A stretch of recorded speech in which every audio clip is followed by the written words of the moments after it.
Muito bem, gente, eu estou aqui com a doutora Roberta Lopes, que tem um trabalho, que desenvolve um trabalho junto às comunidades. Aliás, eu vejo muita aproximação sua com o pessoal do Favela Cria, bem legal isso, né? Exatamente, Bruninho. Eu faço parte da equipe do Centro Cultural Favela Cria, faço parte prestando o auxílio jurídico. E o projeto Centro Cultural Favela Cria, ele é um projeto que surgiu a partir do rap, né? Surgiu com os meninos do ADL, né? E eles tiveram essa iniciativa exatamente por olhar a comunidade onde eles viviam, né? Por perceber que aqueles meninos que eles viam crescendo, daqui a uns anos eles se tornavam traficantes, eles perdiam a vida. Aquelas meninas pequenininhas que eles viam brincando, cresciam mais um pouco, se tornavam mães. E os filhos se tornavam, né, também tinham filhos naquela mesma idade que a mãe teve o filho. Então, por perceber isso, eles resolveram criar, né, um projeto que conseguisse trazer uma realidade diferente, né, que conseguisse trazer educação para aquelas crianças, né, que trouxesse apoio. E é um projeto muito bacana, Bruninho, porque a gente percebe realmente a transformação social e a gente percebe o quanto que a educação, o esporte, ele é importante e ele salva realmente vidas. É verdade. Eu conheci o DK fazendo... ele trabalhava como guarda-vida em piscina. Esse cara virou um dos grandes nomes do rap nacional hoje. Ele é um cara muito respeitado no rap. E é impressionante como a cidade às vezes não valoriza um cara desse tamanho para o rap nacional, né? Então a gente tem que falar aqui. Um abraço aí, esse cara que é um cara realmente diferenciado, um guerreiro, né? E toda a galera do Favela Cria, que faz um trabalho que a gente respeita demais também. E até porque você tem que falar a linguagem da comunidade. Exatamente. Acho que o rap retrata muito isso também. O hip hop, né? É importante também a gente falar sobre as crianças. A gente estava falando aqui em off, né? Como as crianças sofrem dentro de favela. Sofrem demais. Todo tipo de violência, né, doutora? Você deve enfrentar isso o tempo todo, deve receber histórias tristes e histórias que a gente nem imagina, né? De violência de todo tipo. Do pai usuário de droga, do tio, da criança que vive o dia inteiro ali dentro das vielas, na favela, nas comunidades, e que cresce vendo aquilo, glamorizando o crime, achando normal, até porque aquele é um universozinho muito fechado. Com muita sorte, um ou outro consegue escapar. Sim. Né?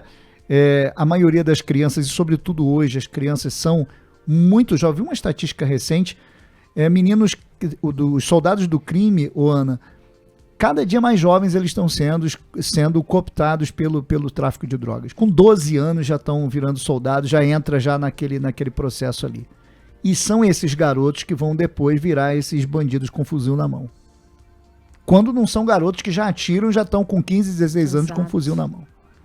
Então tá dando pra gente entender como a comunidade ela vive um descaso social, um descaso de falta de presença de Estado tão grande que a gente vê tudo isso, né, doutora? Exatamente, Bruninho. O que acontece, né? Nas comunidades a gente percebe que falta tudo, né? Falta o acesso, falta a educação. Então, quando uma criança ela cresce numa realidade cercada pela criminalidade, infelizmente ela não tem outra alternativa, né? Eu digo isso porque eu cresci numa comunidade, né? Eu sou uma das exceções, né? Eu sempre falo que assim, que eu tive muita sorte. Eu tive um apoio da minha família, né? Que sempre me auxiliou, mas a minha realidade poderia ter sido igual. Qual o nome do seu pai? A de tantas outras, Carlos Roberto. Seu Carlos Roberto, um abraço, tá? Encontrei seu Carlos Roberto na rua esses dias. Ele disse, você entrevistou minha filha. Eu falei, não tô me lembrando, quem é a sua filha?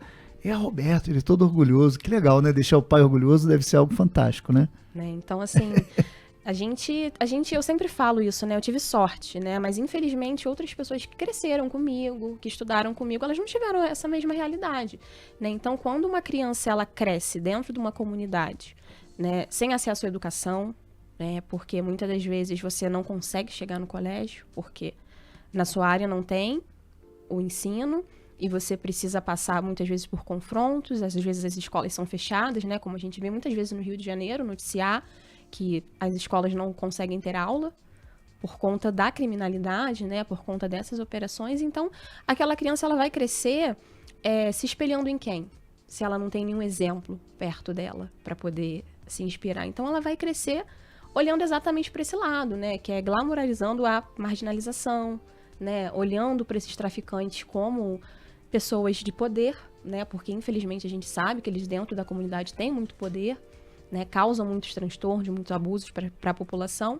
Então, essas crianças crescem dessa forma. Então, quando a gente pensa em educação, né, quando a gente pensa em trazer políticas públicas, a gente pensa em trazer esportes para a comunidade, a gente transforma aquela realidade, né, que é o que acontece aqui, né, no bairro do Alto, com o projeto Centro Cultural Favela Cria. Então, as crianças, elas passam a olhar que elas também têm uma oportunidade, né, elas veem, poxa, os meninos da DL conseguiram, né, então eu vou conseguir também.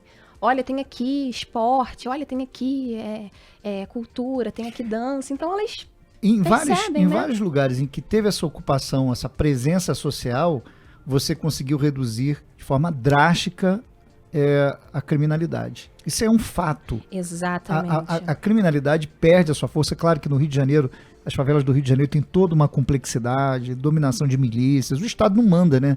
O Estado vai e faz aquilo que fez, aí finge que está fazendo alguma coisa e volta-se ao normal tudo de novo, logo em seguida.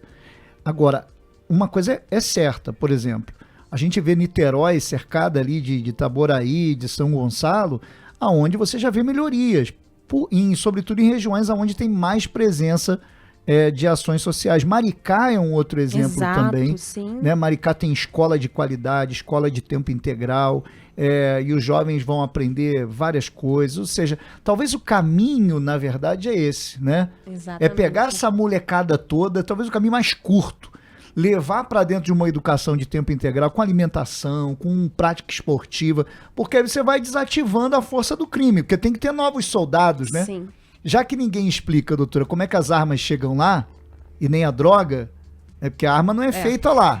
Pois é. A arma sai lá do Paraguai, Bolívia, atravessa... Israel, né? Israel, pois é. Aí ele atravessa os portos, os aeroportos, toda a rodovia e chega na comunidade. Ele não brota lá, não tem um portal mágico. Isso ninguém explica, né? Mas, se pegar essa molecada e der oportunidade, a gente já tira a mão de obra deles. Exatamente. A gente percebe que a solução, ela existe, a solução existe, né? O problema é que o poder público, às vezes, não quer enfrentar esse problema. Às vezes, o poder público, ele não quer chegar até a comunidade, ele não quer fazer aquela transformação, e depois a gente tem um rio de sangue, né? A gente tem essas mortes incontáveis, a gente tem perdas, porque quando a gente perde um jovem para a criminalidade, não é só aquela família que perde, é a sociedade que perde. É verdade. É a sociedade que perde uma pessoa que poderia ter uma profissão, que poderia produzir para a sociedade. A gente perde para a criminalidade. Então, assim, a gente só perde, né? A sociedade, quando ela tem uma pessoa que entra para o crime, todo mundo perde. Então, a gente investindo em educação, a gente investindo em políticas públicas, a gente dando condições melhores para essas pessoas, para poder transformar essa realidade, com certeza a gente vai ter uma diminuição muito grande aí da criminalidade, né? Pra gente fechar, Ana, parece que a fórmula tá lá estampada na cara de todo mundo e ninguém consegue ler o óbvio. É porque dá trabalho, né? Tem que organizar isso, como você falou. A gente falou de habitação, a gente está falando de educação, né? Quebrar essa corrente aí com a molecada, com a criançada, botando eles para educação, para cultura, né? Tem que ser desinteressante. Tem que ser desinteressante para o crime. Uma coisa Ou que seja, eu sempre o Estado falo, tem né? que oferecer alguma coisa melhor. É isso. E uma coisa que eu sempre falo, Bruninho, é o seguinte: ninguém nasce para ser bandido e ninguém quer ser bandido. Ninguém quer viver em confronto, ninguém quer viver fugindo. Mas, infelizmente, algumas pessoas não têm oportunidade. Claro que a gente não pode generalizar. Tem pessoas que realmente podem ter outras escolhas e vão seguir aquele caminho, ok. Você imagina esses bandidos tinham irmãos pequenininhos. É todo um ciclo, é toda uma história de revolta, de ódio contra o Estado, de ódio contra a sociedade. E é esse ciclo que é alimentado todos os dias. Ou seja, essas operações, elas parecem não ser tão eficientes como dar essas oportunidades. Exatamente. Então, para a gente minimizar tudo isso, a solução ela é simples. Claro que ela é a longo prazo, porque a gente já sabe que o sistema ele é complexo, né? A gente sabe que não é só o poder público chegar e construir uma escola na comunidade que as coisas vão mudar, não vão. Mas elas vão ter um início. Então, para a gente poder dar oportunidade para essas pessoas, a gente precisa primeiro trazer, né, esse acesso à moradia, à dignidade, à educação, ao trabalho, à saúde, né, para que elas possam ter uma realidade diferente. A Colômbia era dominada pelos narcoterroristas, né? Ainda tem força, ainda, claro, do tráfico, mas era dominada. e lá na Colômbia fizeram exatamente isso que você está falando. Ou seja, ocuparam claro que não dá para ocupar com polícia. Eu vi o comandante, o chefe geral da polícia dizendo assim, como é que nós vamos botar a polícia em todas as comunidades do Rio de Janeiro? Não vai ter batalhão para isso. É óbvio que não estamos falando sobre isso. É o Estado ocupar o espaço.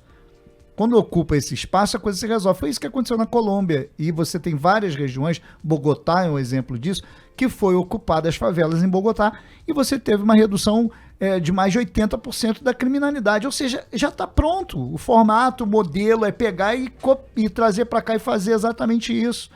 Mas as favelas continuam sendo dominadas, né? Porque quando você diz assim, ambulância não pode entrar na favela. Ana, o SAMU não entra na favela. O cara a empresa de gás não entra na favela. O cara da internet não entra na favela. O cara que da empresa que fornece eletricidade não entra. De água não entra. Não tem como. Aí o Estado assumiu a sua incompetência. Aí quando a gente entra na favela, a gente tem que ir de fuzil, né? A gente tem que entrar, eles querem entrar com equipamento de guerra, por exemplo, né? Blindados do exército. Mas a gente só vai entrar para isso? Entra lá, mata um pouquinho. Agora a gente sente muita gente sente, né? Um orgasmo. Olha só, matamos um monte de bandido. Exato. Só que no outro dia continua a mesma desgraça. Pelo amor de Deus. Ou seja, vamos continuar nesse ciclo idiota ou vamos acabar com o crime ocupando, né, as forças de segurança? Tem que entrar, tem que ocupar e tem que ser feito alguma coisa. Senão, não vamos mudar nada, vamos continuar vendo um rio de sangue, né? Descendo por escadarias de favela e gerando uma série de outros bandidos aí, o que é lamentável. Exatamente, Bruninho. Estouramos o nosso tempo. Suas considerações finais, doutora. Exatamente, Bruninho. Agradeço muito o espaço, a oportunidade. Eu acho que esses temas a gente precisa muito enfrentar, né? Como a gente disse no começo, não é uma questão de ideologia política, não é uma questão de polarização. O combate à criminalidade, o apoio às comunidades, às pessoas que vivem lá, ele precisa ser debatido para a gente poder viver numa sociedade melhor. Todos nós queremos, todos nós buscamos que hajam menos violência, né? Em vez de mais presídios, que tenham mais escolas, que tenham mais centros de esporte e cultura, que as pessoas consigam ter mais dignidade. É isso aí. E muita prevenção, que é o que acontece em Teresópolis. O dia que tiver um fuzil numa favela aqui, acabou a nossa paz. Então, esse trabalho que a Polícia Militar aqui de Teresópolis faz é muito importante. Muito importante. Porque o dia que tiver um fuzil numa favela, gente, acontece o que acontece no Rio de Janeiro, que é o que ocorre. Né? Onde tiver arma de guerra em comunidade, aí, meu filho, aí já era. Então a gente tem que parabenizar sempre aqui, eu sempre parabenizo o 30º Batalhão por manter a nossa cidade segura dentro do possível, né? Muito obrigado, doutora, mais uma vez.